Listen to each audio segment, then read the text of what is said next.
Good afternoon, everyone. In this lecture, we will discuss the format of revenue account, which is also called as income statement. Revenue statement bolo, income statement bolo, it's one at the same because revenue and income is the meaning is same, almost similar. So you can call it as an income statement, or you can also call it as a revenue statement. This is a mix of trading account and profit and loss account. So let's see how the columns has to be drawn.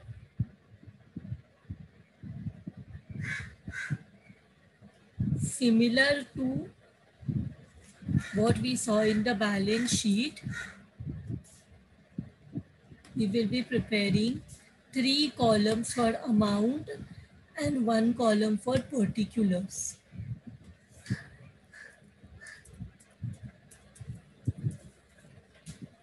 Rupees, rupees, rupees. Now, revenue. Business में revenue कैसे generate होता है? How do you get the revenue in business? Revenue या income business में कैसे generate होता है? From what do you get the, from which what activity, from what do you get revenue in business? Business में अगर तो आपको income चाहिए, रेवेन्यू चाहिए, तो आपको क्या करना पड़ेगा? How will you get the revenue in business? No answer. The answer is by doing sales. आपको बिजनेस में कैसे आपको इनकम आएगा? When you will do sales और when you will provide service. So gross sales and services. Gross मतलब क्या? इसमें से लेस करना पड़ेगा रिटर्न्स. इसमें से लेस करना पड़ेगा रिटर्न्स एंड अलावेंसेस. जब आप रिटर्न करो, इसमें भी एक चीज में और ऐड अप करना चाहती हूँ. This cells can be in 2 forms. This cells can be in 2 form. That is, आप कैश में सेल कर सकते हो या आप क्रेडिट में सेल कर सकते हो. सो सेल करेंगे तो बिजनेस में रेवेन्यू आएगा. व्हेन यू विल सेल और provide service in business, you will get your sales, you will get your revenue. Now this revenue can be in 2 forms. आप या तो कैश लेकर सेल कर सकते हो, सर्विस प्रोवाइड कर सकते हो, या तो आप क्रेडिट में, दैट इज उधार में सर्विस प्रोवाइड कर सकते हो. तो दोनों को जब ऐड करते हैं तब हमें मिलता है हमारा ग्रॉस सेल्स. Gross sales. तो ये ग्रॉस सेल से हम क्या लेस करते हैं? हम लेस करते हैं returns, sales return and allowances. तो ये जब माइनस करते हैं तब हमें मिलता है what you say gross sale से रिटर्न माइनस करेंगे तो you will get your net sales. You will get your net sales. तो ये हो गया इनकम. तो ये इनकम को पॉसिबल करने के लिए क्या करना पड़ता है? कुछ भी सेल करने के लिए आपको पहले तो उसको परचेज करना पड़ता है या प्रोड्यूस करना पड़ता है. तो sell anything, you can not directly sell anything. Firstly, you'll have to purchase or manufacture the goods which you want to sell. तो इसमें से हम लेस करते हैं कॉस्ट ऑफ गुड्स सोल्ड. क्या लेस करते हैं? Cost of goods sold. मतलब आपने जो गुड्स को सेल किया उसका कॉस्ट भी होगा. आपने अगर किसी चीज को 100 रुपए में सेल किया, तो क्या वो पूरा 100 रुपीज, 100 रुपया आपके लिए इनकम है? सॉरी, क्या वो पूरा 100 रुपीज आपके इनकम तो है, वो पूरा 100 रुपीज मेरे लिए इनकम है, लेकिन क्या वो पूरा 100 रुपीज आपके लिए प्रॉफिट भी है? If you sell something for suppose 100 rupees, तो that 100 rupees, that whole of 100 rupees, can it be considered as profit? Tell me, if you're selling something for rupees 100, so tell me that full 100 rupees, can you consider as profit? You can say that this 100 rupees is my income, but can you say that this 100 rupees is your profit? No, because profit is what? Profit is sales minus cost. आपको जितना भी sales में से, जब हम cost of goods sold sale करते हैं, मतलब जिस गुड्स को आपने सेल किया, वो गुड्स का कॉस्ट जब आप माइनस करोगे, जैसे फॉर एग्जांपल जो मैंने 100 रुपीज में गुड्स सेल किया, उसका कॉस्ट 80 है, तो then my profit is not 100, my profit is not 80, my profit is 20. मतलब 100 minus 80. If I am selling anything for 100 and the cost of that goods which I sold for 100 is 80 rupees, then 20 rupees is my profit. How did I get this 20 rupees? 100 minus 80. 100 minus 80. So now we'll have to see the cost of goods sold, जो goods को हम लोग cell कर रहे हैं उसका क्या cost है, वो समझने के लिए what we will do, we will write जो भी गुड्स को सेल किया उसका ओपनिंग स्टॉक रहेगा। ओपनिंग स्टॉक मतलब लास्ट ईयर का क्लोजिंग स्टॉक। मतलब हम लोग जब भी कुछ सेल करेंगे तो पहले ओपनिंग स्टॉक सेल करेंगे। फॉर एग्जाम्पल सपोज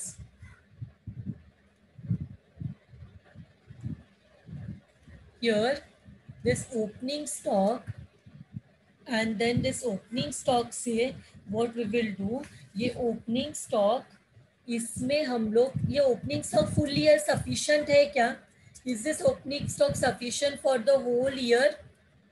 No, हमें कुछ परचेज भी करना पड़ेगा, सिर्फ opening stock will not be sufficient.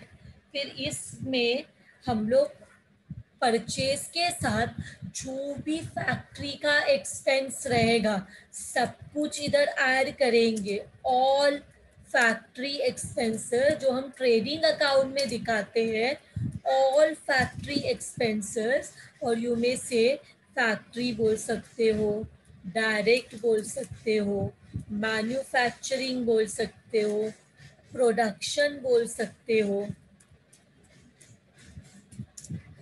All factory expense, direct expense, manufacturing expense, production expense, जो भी कुछ एक्सपेंसेस रहेगा, every which we show in the which we normally show in the trading account, वो सब एक्सपेंसेस को हम यहाँ पे बताएंगे। All the expenses which are related to factory will be added here. Purchase के साथ हम क्या एक्सपेंसेस है जो फैक्ट्री से रिलेटेड है, factory power, wages, manufacturing expense, सब कुछ हम लोग यहाँ पे बताएंगे। तो इसके साथ व्हाट वी विल डू, एक और चीज़ बहुत इम्पोर्टेंट है जो हम यहाँ पे लिखेंगे, वो है depreciation. Carriage inward also will come here. depreciation of all factory asset। और क्या लिखेंगे, सारा डेप्रीसिएशन, डेप्रीसिएशन के साथ एक और चीज, एंड रिपेयर्स। फैक्ट्री एसेट क्या होता है? Factory asset means machinery, factory building, factory equipment, all the factory assets जो भी रहेगा उसका डेप्रीसिएशन एंड रिपेयर्स भी हम यहाँ पे लिखेंगे। तो ये सब शो किया। ये सब शो करने के बाद इसका जो भी टोटल रहेगा वो लिखेंगे। इसका जो भी टोटल रहेगा, I am not going in detail, मैं सारा फैक्ट्री एक्सपेंस इधर नहीं लिख रही हूँ, क्योंकि I assume you all know what are, you all can जज what are factory expenses. Factory expenses मतलब factory power, factory insurance, factory rent return taxes, all direct expenses, carriage inward, freight inward, all the factory expenses, सब कुछ इधर आएगा। मतलब जो भी कुछ हम ट्रेडिंग अकाउंट में, factory fuel power etcetera, all factory expenses will come here, understood, all the factory expenses. तो इसमें से हम लेस करेंगे, इसमें से हम लेस करेंगे। अब परचेस लिखा है ना, तो परचेस में ऐसे ऐसे इधर लिखती हूँ, लेस नहीं तो यहाँ पे नीचे से ही लेस करेंगे, तो यहाँ पे लेस करेंगे closing stock, this is the unused goods, unsold goods. और क्या लेस करेंगे, और एक और चीज, अगर हम परचेज से लेस नहीं करते तो एक और चीज हमें लेस करना पड़ेगा, दैट इज परचेज रिटर्न्स। नहीं तो हम यहाँ पे डायरेक्टली माइनस करके भी लिख सकते हैं परचेज, मतलब वहां पे लेस नहीं किया, अगर परचेज के साथ लेस नहीं किया, लेस रिटर्न, तो यहाँ नीचे भी लेस कर सकते हैं। एंड इसके साथ यहाँ पे एक और चीज हम लेस करेंगे, that is sale of scrap. एक और चीज लेस करेंगे, that is sale of scrap, sale of scrap.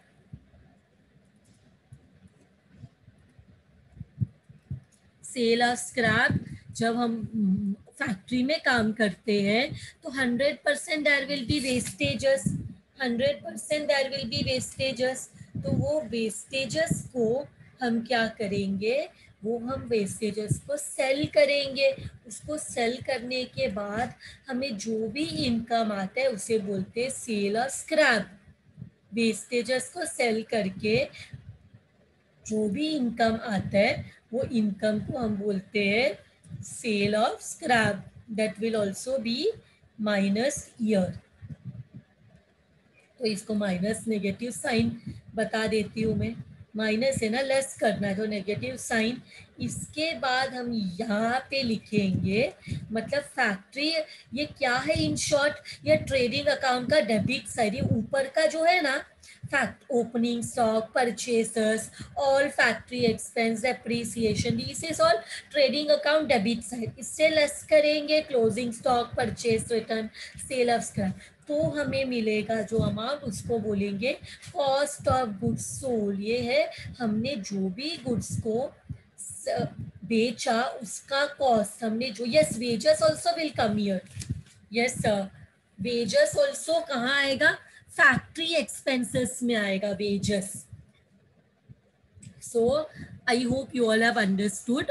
तो यहाँ पे सी, अभी हमें क्या मिला यहाँ पे जो लिखा, जब हम सारे फैक्ट्री एक्सपेंसेस से closing stock, purchase return, sale और स्क्रैप माइनस करेंगे तो हमें मिलेगा कॉस्ट ऑफ गुड्स सोल्ड, तो हमें मिलेगा कॉस्ट ऑफ गुड्स सोल्ड। सो इसको एक मिनट, सी ईयर डेप्रीसिएशन, ये सब माइनस करने के बाद ये जो मिला है, ये जो अमाउंट मिला है, आई जस्ट हाईलाइट इट, ये जो अमाउंट मिला है इसको बोलेंगे कॉस्ट ऑफ गुड्स सोल्ड। जैसे मैंने बोला 100 रुपीज में मैंने गुड्स को सेल किया, 100 रुपीज में गुड्स को सेल किया, तो 100 रुपीज में गुड्स को सेल करने पे 100 रुपीज प्रॉफिट नहीं है। अगर 100 रुपीज में जितना भी कॉस्ट है वो गुड्स का, वो माइनस करने के बाद जो बचता है दैट इज द प्रॉफिट। तो यहाँ पे क्या करूंगी मैं, यहाँ पे I will write gross profit. Gross profit कहाँ पे मिलता है, ट्रेडिंग अकाउंट में। ग्रॉस प्रॉफिट को हम ग्रॉस मार्जिन भी बोल सकते हैं, मार्जिन मीन्स प्रॉफिट। ये कैसे आएगा, जब ये नेट सेल्स में से cost of goods sold minus करेंगे तब हमें मिलेगा ग्रॉस प्रॉफिट। तो ट्रेडिंग अकाउंट यहाँ पे खत्म हो जाता है। क्या किया हमने, टू रिवाइज ग्रॉस सेल, जो कि कैश में भी हो सकता है, क्रेडिट में भी हो सकता है, उससे रिटर्न्स माइनस किया तो हमें नेट सेल्स आया। फिर हमें चाहिए ये गुड्स जो सेल किया है इसका cost, that is known as cost of goods sold. उसमें हमने क्या लिखा, ट्रेडिंग अकाउंट के डेबिट साइड में क्या आता है, opening stock, purchase, all factory expense including depreciation and repairs, ये सबका टोटल निकाल के लिखा। फिर closing stock, purchase, return, sale of scrap minus किया तो हमें मिला cost of goods sold. Net sale में से cost of goods sold minus किया तो हमें मिलता है ग्रॉस प्रॉफिट और ग्रॉस मार्जिन। तब हमें मिलता है ग्रॉस प्रॉफिट और gross margin. Now we come to our profit and loss account. Now we come to our profit and loss account. Profit and loss account में सबसे पहले हम माइनस करेंगे ऑपरेटिंग एक्सपेंसेस। सबसे पहले माइनस करेंगे operating expenses. Now what is operating expenses? Operating expenses are expenses related to business operation.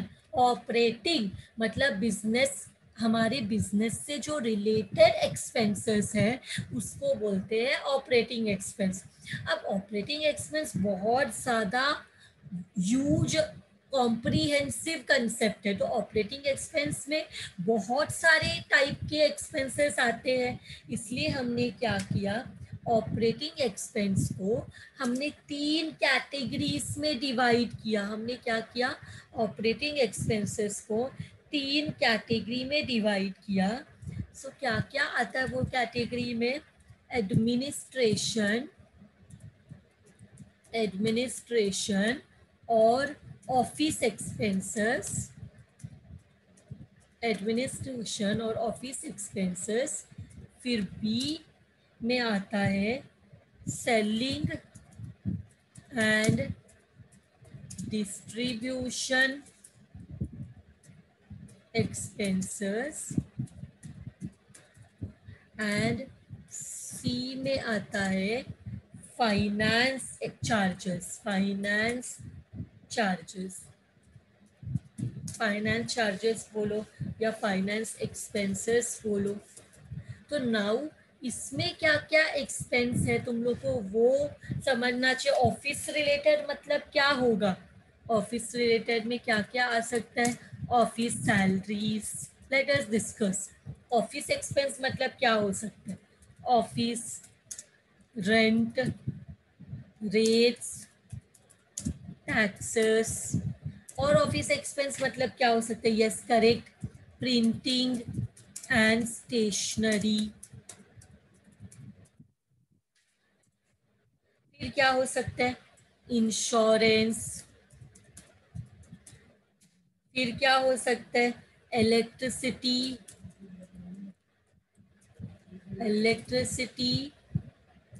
या आप कैसे लिख सकते हो, ऑफिस इलेक्ट्रिसिटी। फिर क्या आ सकता है, no, patent is not expense, patent is invention. Patent comes in the asset side, it is intangible asset, patent asset में आता है। तो यहाँ पे और क्या आ सकता है, प्रिंटिंग स्टेशनरी हो गया, तो postage and telephone, postage and telephone. फिर क्या आ सकता है, डायरेक्टर्स फीस। फिर क्या आ सकता है जो कि ऑफिस से रिलेटेड है, ऑडिट फीस। फिर क्या आ सकता है, फिर आ सकता है depreciation of office assets, depreciation and repairs of office asset. अगर सिर्फ डेप्रीसिएशन दिया हो, सिर्फ रिपेयर्स दिया हो तो हम लोग उसको भी यहीं पे लिखेंगे। When nothing is sold about any expense, हम मानते हो ऑफिस रिलेटेड होगा, ये सबको एक्स एक्स एक्स एक्स डाल देते बिकॉज अमाउंट नहीं है ना इसका। अमाउंट के जगह में let us substitute this with X. No wait, ये सबको ऐड करेंगे तो इसका टोटल इधर लिखेंगे। नाउ सेलिंग एंड डिस्ट्रीब्यूशन से रिलेटेड क्या एक्सपेंसेस है? आज समवन सेड एडवर्टाइजिंग, एडवर्टाइजिंग या एडवर्टाइजमेंट सेल्स से रिलेटेड होते हैं। एडवर्टाइज करेंगे तो हमारा सेल्स होगा, सो एडवर्टाइजिंग। इसके अलावा क्या आ सकता है? सैलरीज टू सेल्समैन, सेल्समैन का जो भी सैलरी है that will come here.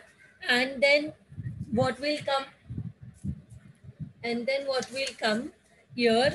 Exhibition, exhibition, trade fair expenses, trade fair arrange करना, एग्जीबिशन अरेंज करना, ये सब हम सेल्स गुड्स सेल करने के लिए करते हैं।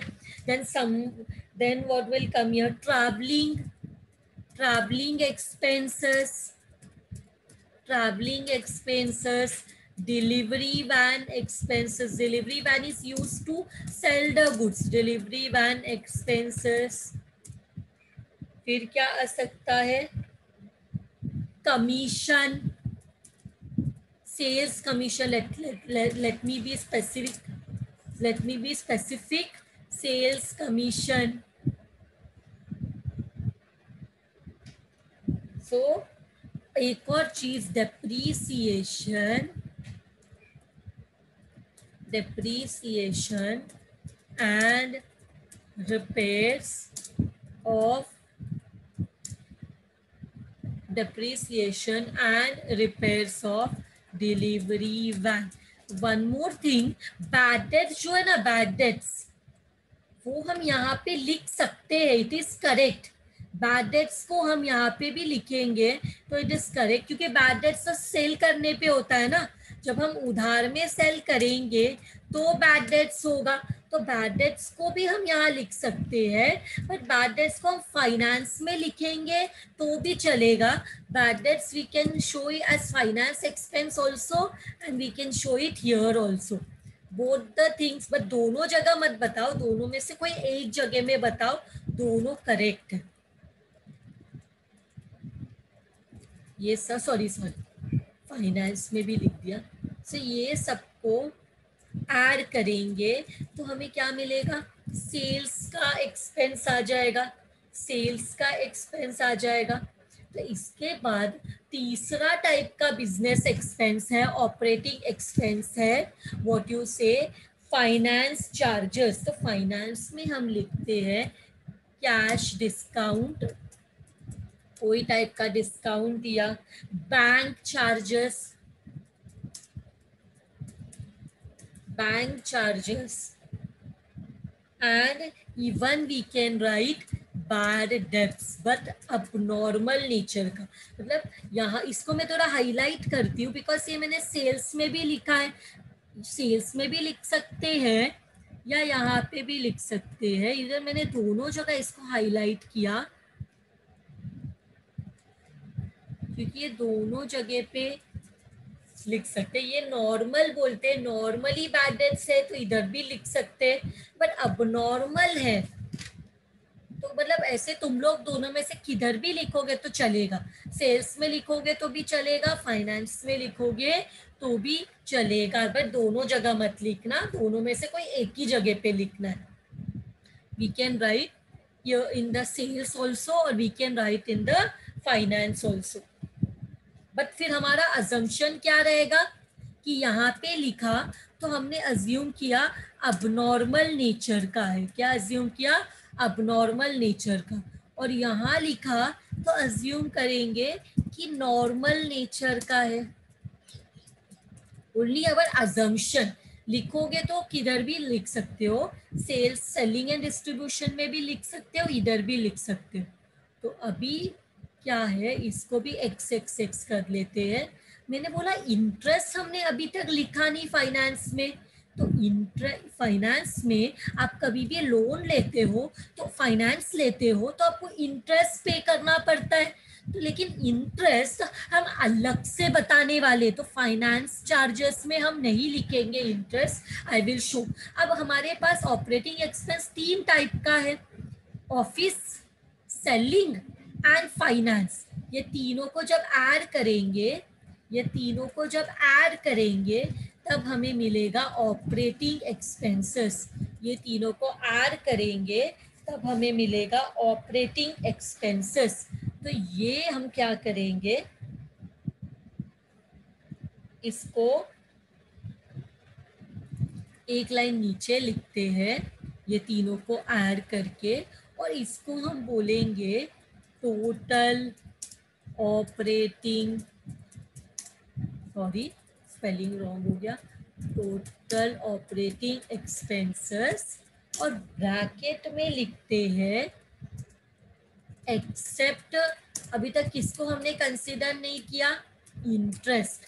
सो हमने ऑल ऑपरेटिंग एक्सपेंसेस लिख लिया, सारे ऑपरेटिंग एक्सपेंसेस लिख लिया, total operating expenses, total operating expenses except interest. ये हमें कैसे आया, ये हमें कैसे आया,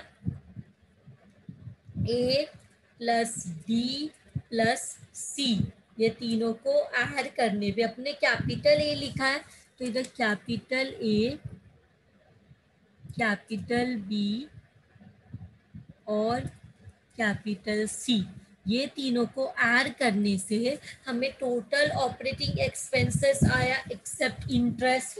तो अभी हम क्या करेंगे, अभी हम ये जो अमाउंट, इस अभी हमें ये आया है ना, इधर ग्रॉस प्रॉफिट है और इधर टोटल ऑपरेटिंग एक्सपेंस है, तो हमें चाहिए अभी जो मिलेगा उसको हम बोलेंगे operating, operating profit, operating profit before interest, operating profit before interest. एक मिनट, हमें इसको निकाल लेते, ऑपरेटिंग प्रॉफिट बिफोर इंटरेस्ट। ये ऑपरेटिंग प्रॉफिट को, एक मिनट इसको मैं कट कर देती हूँ यहाँ से, इसको एक दूसरे ही लाइन में बताती हूँ, दूसरे इसमें बता देती हूँ। ये कैसे आता है operating profit before interest, that I will show you.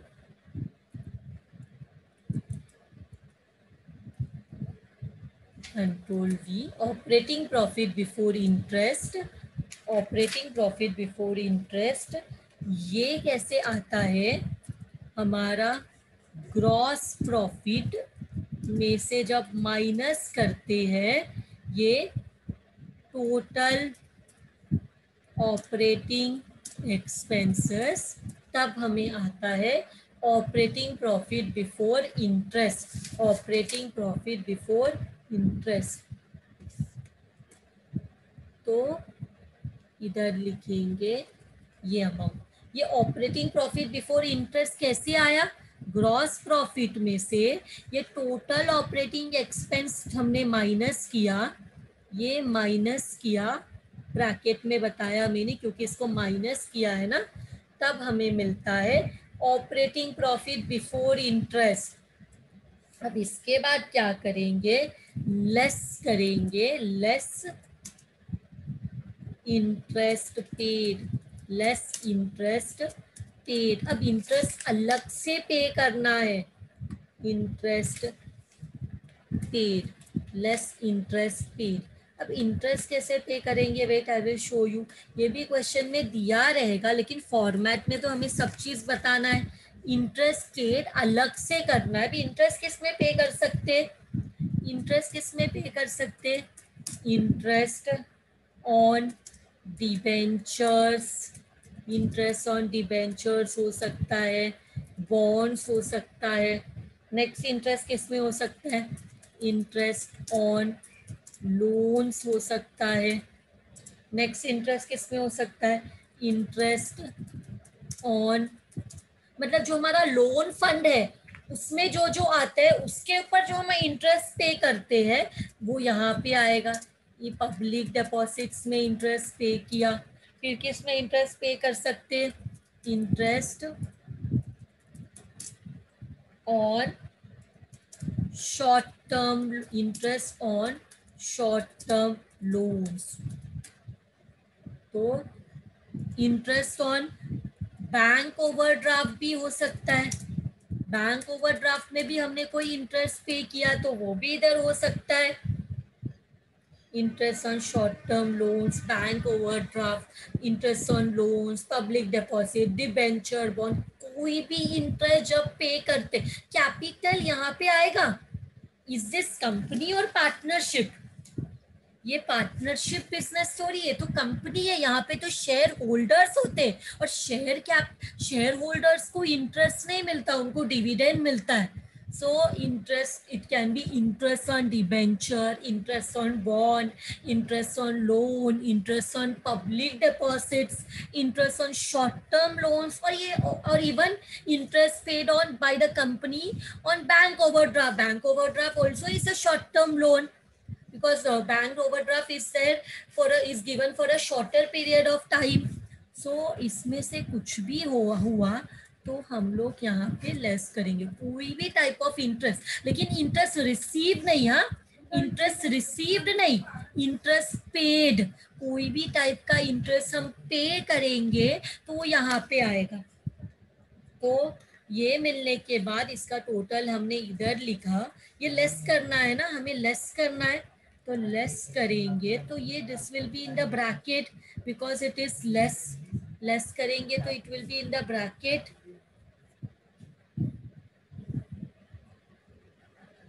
सो ये करने के बाद हमें ये लेस करने के बाद, ये लेस करने के बाद जो हमें अमाउंट मिलेगा उसको बोलेंगे, ये लेस करने के बाद जो हमें अमाउंट मिलेगा उसे बोलेंगे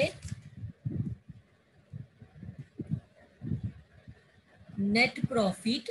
इसे बोलेंगे net profit before, sorry net profit after interest, net profit after interest. कैसे मिलेगा ये नेट प्रॉफिट आफ्टर इंटरेस्ट? जब हम लोग ये ऊपर का ऑपरेटिंग प्रॉफिट में जब हम इंटरेस्ट माइनस करेंगे, जब इंटरेस्ट माइनस करेंगे तो ये जो प्रॉफिट है ऑपरेटिंग प्रॉफिट बिफोर इंटरेस्ट, इसमें जब हम माइनस करेंगे इंटरेस्ट तब हमें मिलेगा नेट प्रॉफिट आफ्टर इंटरेस्ट, तब हमें मिलेगा net profit after interest. So अभी क्या करना है, अभी हमें लिखना है net operating income, net operating, sorry net non operating, operating का इनकम तो सेल्स है, net non operating income, net non operating income क्या है? Net non operating income. ये क्या है net non operating income? That I will show you. ये net non operating income मतलब क्या? This are the incomes which are not related to business. These are the incomes which are not related to business, not related to business, not related to business. These are the incomes which are not related to, these are the expenses and incomes which are not related to business. तो ये क्या हो सकता है? तो यहाँ पे मैं दो चीज यहाँ पे आई विल शो, यहाँ पे दो चीज रहेगा, non non operating, I will just remove the bold, non operating income. इसके एग्जाम्पल्स मैं आप लोगों को बताती हूँ।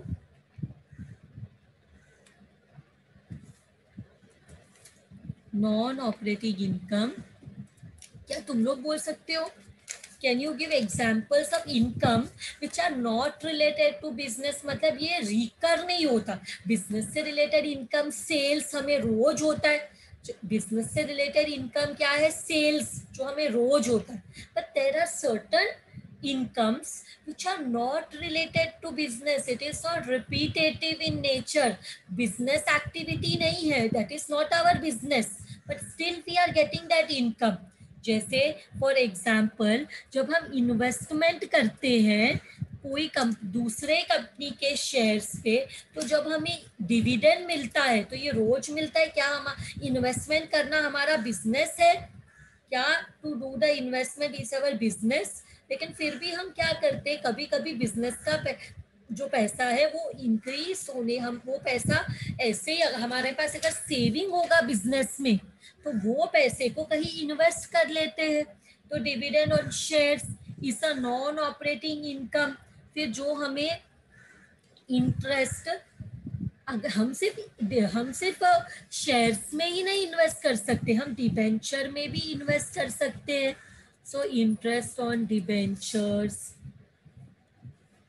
फिर क्या हो सकता है? डिबेंचर्स में, बॉन्ड्स में, फिक्स्ड डिपॉजिट में, किधर भी इन्वेस्ट कर सकते हैं। तो हमने जिधर भी इन्वेस्ट किया that is what? That is our non operating income. फिर और क्या लिख सकते हैं? और लिख सकते हैं damages received. What is damages received? अगर हमें सपोज हमने कोई कंपनी के ऊपर केस किया एंड हम लोग वो केस जीत गए, तो हम लोग को वो पर्सन से कॉम्पेंसेशन मिलेगा। So this can be damages received, और हम बोल सकते हैं compensation received. What else we can say?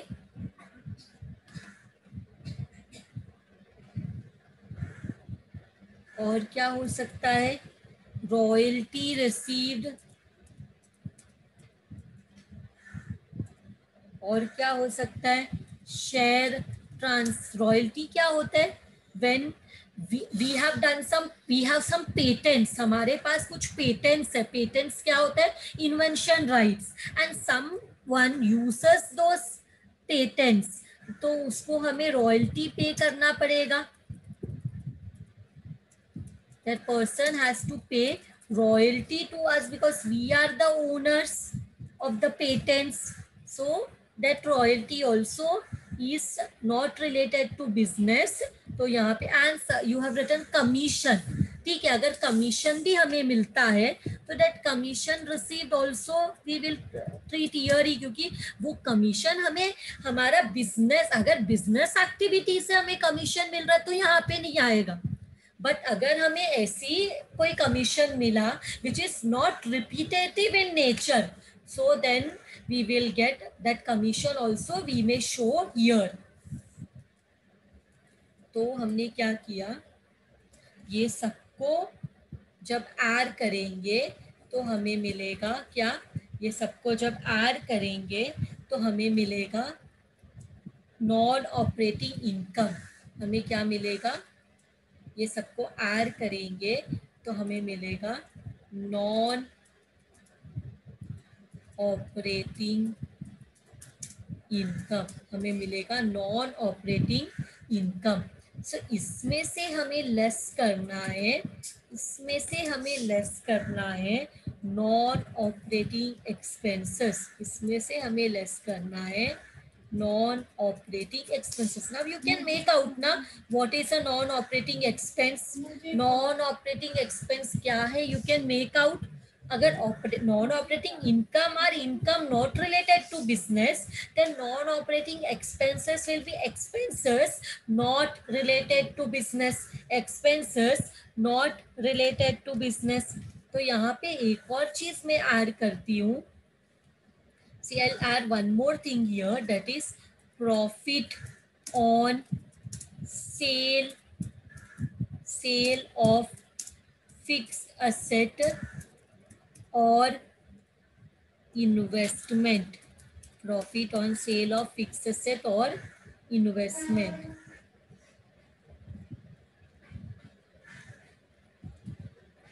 Profit on sale of fix asset और इन्वेस्टमेंट। कोई असेट को बेचते वक्त अगर हमें कोई प्रॉफिट होता है तो वो भी, रोज हम लोग असेट बेचते हैं क्या? असेट इज फॉर यूज, वो हम सेल के लिए नहीं होता। Asset, asset fix asset are in the business for usage purpose. उसको कभी बेच दिया तो वो साल में, 2 साल में, 3 साल में एक बार होता है, तो that is not related to business. Now less non operating expenses, इसमें क्या हो सकता है? अगर उधर प्रॉफिट है तो यहाँ पे रहेगा loss on sale, loss on sale of fix asset और इन्वेस्टमेंट। एसेट को बेच के जो लॉस होता है वो हम यहाँ लिखेंगे। उसके अलावा what else we can write here? Damages, damages हमें रिसीव हुआ, डैमेजेस हमें रिसीव हुआ तो डैमेजेस हम पे भी तो करेंगे। डैमेजेस और कॉम्पेंसेशन, कॉम्पेंसेशन पेड। अभी कभी अगर कोई फैसला, कोर्ट का फैसला हमारे खिलाफ हुआ and court instructs that you will have to compensate the other party, so then you will have to pay the money. yes, then here we can also write loss by fire, theft, वो सब भी इधर ही आएगा because वो भी रोज नहीं होता। Loss by fire, theft, this is also not related to business, so this will also come here.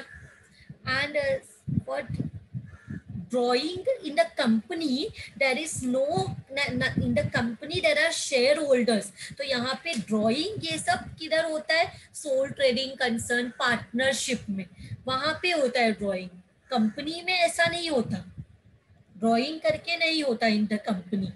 सो और क्या लिख सकते हैं? फाइन और penalty paid, it is similar to damages. Fine हुआ, लगा कंपनी को, पेनल्टी लगा, तो दैट विल ऑल्सो भी, ऐसे भी रोज नहीं होता, तो this is also not related to business. फिर क्या हो सकता है? अगर suppose for example fictitious assets, fictitious asset जो है, fictitious assets, return of fictitious asset को, मैंने क्या बोला था उसको?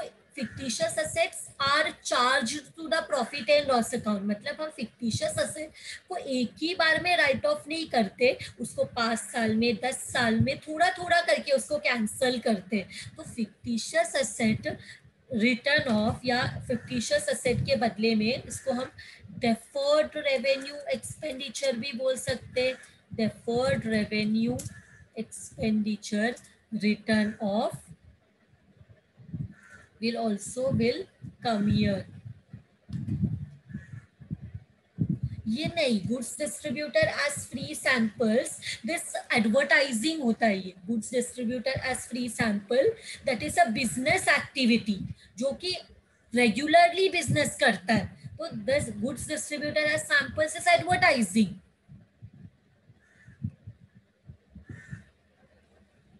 So that is regular in the business, that will not come here। यहाँ पे जो business related activity नहीं है वो सब इधर आते हैं। तो ये करके क्या करेंगे, इतना हमने फाइंड आउट कर लिया। इसको हम लोग बोलेंगे क्या, इसको लेस करना है ना, तो इसको ब्रैकेट में दिखाएंगे। we show it in bracket and we will call it as non operating expenses, non operating expenses, non operating expenses। तो अभी हम क्या करेंगे,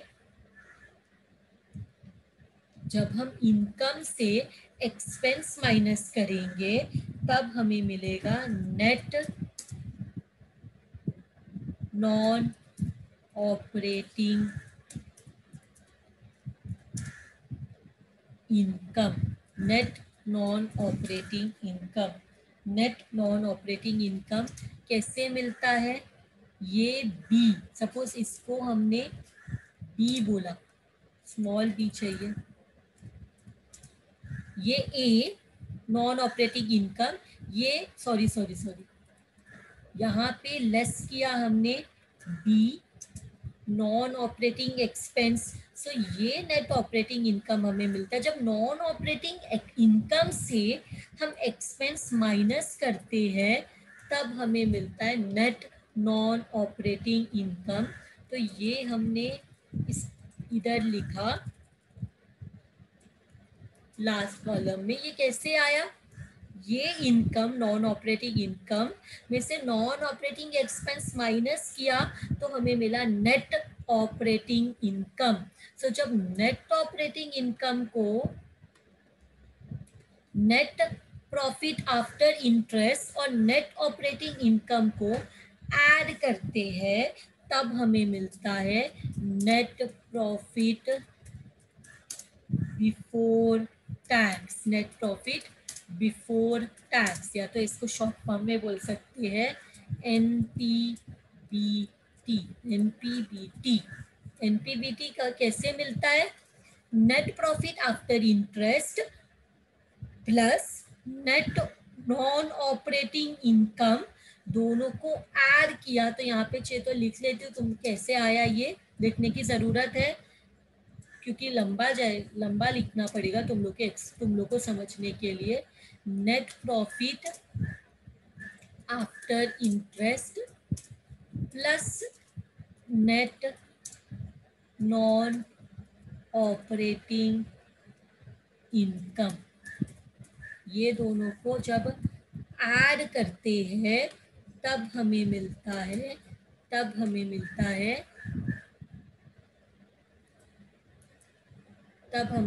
है net profit before tax. Now you can say net profit before tax में क्या minus करेंगे? Net profit before tax में क्या माइनस करेंगे?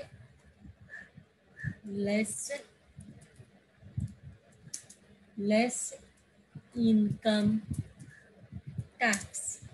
बिफोर टैक्स प्रॉफिट में क्या, before tax net profit before tax है ना, तो क्या लेस करना चाहिए? इसमें टैक्स लेस करना चाहिए। तब हमें मिलेगा क्या? तब हमें क्या मिलेगा?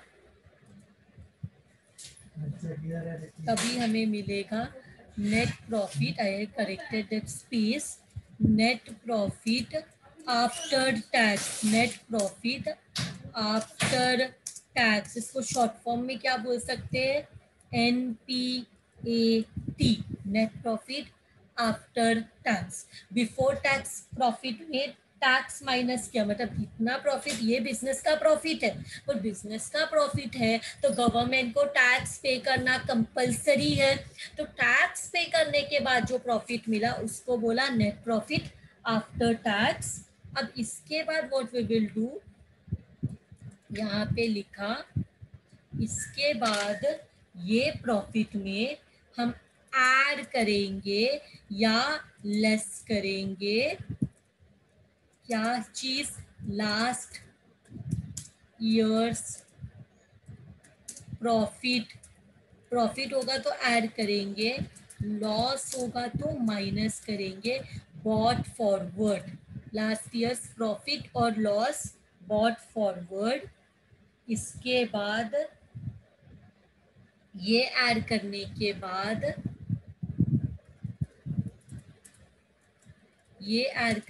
बाद हमें मिलेगा profit available for appropriation. Profit available for appropriation, और इसमें लेस करेंगे। तो what is appropriation? We have seen in the last chapter also in the finance. Appropriation means distribution of profit. तो इसमें क्या आएगा? Transfer to reserve. इसमें क्या आएगा? ट्रांसफर टू रिजर्व और या तो डिविडेंड पेड। अब कंपनी में ओनर्स कौन है? Share holders. तो शेयर होल्डर्स को क्या मिलता है? डिविडेंड। और शेयर होल्डर्स क्या कर सकते हैं? कोई भी रिजर्व में पैसा फ्यूचर के लिए जमा कर सकते हैं। तो appropriation means distribution of profit to owners in the partnership. It was P&L appropriation. वहां पे क्या अप्रोप्रिएशन में आता था? पार्टनर्स का इंटरेस्ट, पार्टनर्स का कमीशन, पार्टनर्स का सैलरी, ये सब पार्टनर्स अप्रोप्रिएशन में आता है. But this is company. तो यहाँ पे ओनर्स है शेयर होल्डर्स. इनको क्या मिलता है? इनको मिलता है डिविडेंड. इनको सेव करना है पैसा, तो लोग कहाँ सेव कर सकते हैं? रिजर्व में. तो ये लेस करना है. तो अप्रोप्रिएशन में ये दो चीज ही आया, transfer to reserve and transfer to dividend pay. बस ये लेस करने के बाद फाइनल वन, इसको बोलेंगे retained earning. Retained earning, this is the final amount. ये retained earning क्या है? ब्रैकेट में I will write balance transferred to balance sheet. Balance sheet. तो उसको बोलते हैं retained earning. Balance transfer to, 1 minute, let me just remove the bold from this. Balance transfer to balance sheet. Balance transfer to balance sheet. So इसको बोलते हैं retained earning. Retained earning मतलब क्या? ये वो बैलेंस है जो बैलेंस शीट में ट्रांसफर होगा. So with this format is done. Thank you all.